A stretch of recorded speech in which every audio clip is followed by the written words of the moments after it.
Hey everyone, welcome to this presentation of my research paper, Managing Stress and the Work-Life Balance. Today I'm going to talk to you a little bit about a few different elements that play a role in managing stress and how that is going to improve your life or decrease the quality of life. The beginning part of this discussion, I want to talk about the different effects that stress can have on everyday life. Um, for example, health. It affects our health in many different ways, whether it be biologically, the chemical processes that take place in our bodies, or from psychological process. There's many different aspects, emotional, relationship. A good example of this that really stuck out to me in doing my research was in Japan. There's actually a place where people can go, or that they choose to go. It's a forest, and people actually who are in the workforce go there and they commit suicide, which I know is gruesome to think about, but it's a reality, and thousands of people do this, and it's just a sign and an indicator that there is a problem with stress in the workplace, whether it's from expectations, work environment, oppression of any type, that's causing these people to get to that point emotionally. Um, so we're going to talk a little bit about determining if job stress affects job satisfaction as well. So hopefully my intent in this presentation is that you will get a brief overview of my my research paper in understanding and gaining solid evidence for the importance of finding balance within your life when it comes to stress. What is the true nature of stress? What is job stress? What does that translate into? According to Griffin and Moorhead, the authors of our textbook, they say that stress is caused by stimulus that can either be physical or psychological, and that individuals respond to this stimulus in different ways. Many of us have experienced different stimuluses within the workplace, whether it's being reprimanded for something we didn't do or we didn't understand, whether it's a miscommunication, whether job expectations are higher than necessary and it's not being communicated that it's bearing down or it's too much to take. And so what happens is, and what a lot of scientists are concerned of and researchers, is that this type of job stress is leading people to depression. Recent studies show that there are 200 million lost work days within within a given year because of depression. They've determined that these people who are calling in, that the reason they're calling in is because of stress or depression, which is a result of stress. And so this can be filtered and can be analyzed in many different ways. What's causing the stress? But my focus and my attention is that this depression, what does the emphasis need to be on? It needs to be on what's causing the depression. I think too many people are overlooking that. They're given a pill. They're saying, hey, do this, take this, do that. But really getting to the root or to the core of what is causing the depression is what needs to happen. I talk a little bit about the medical field and how it's one of the most stressful jobs in the world.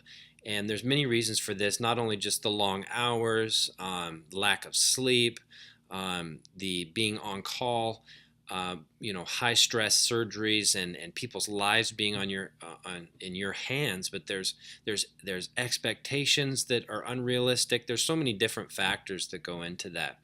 And so it's not to mention just the traumatic scenes. A lot of people don't realize that post-traumatic stress disorder is not just someone who goes to war and comes back with PTSD. It can happen in many different situations in our lives.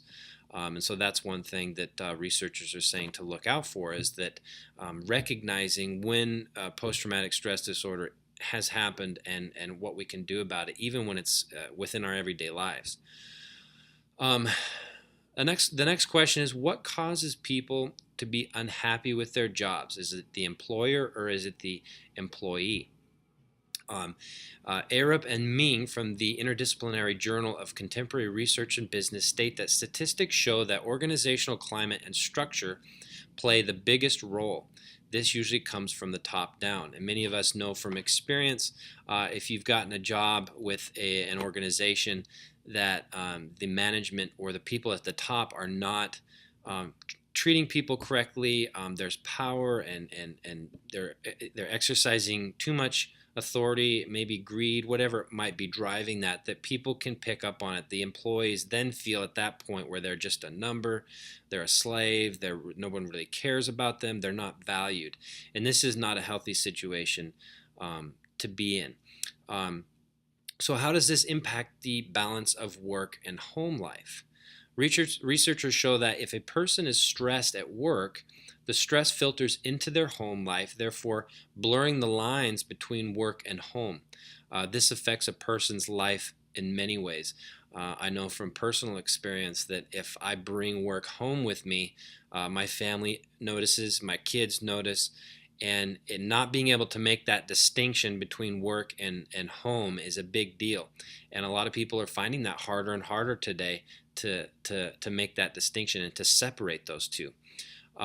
A good example of this is I used to work for a transit company, and we worked different shifts. And some of the shifts, you'd have a split shift where you'd work a few hours in the morning and then a few hours in the afternoon, but you didn't have enough time to go home or to really do anything, and it stretches your day out, and this causes stress. So people don't realize how much time is devoted to stress in our day. So I want to talk a little bit about just how simple tasks of getting ready to work, for work, driving to work, driving home, running errands, getting groceries, that these are all things that affect our stress level.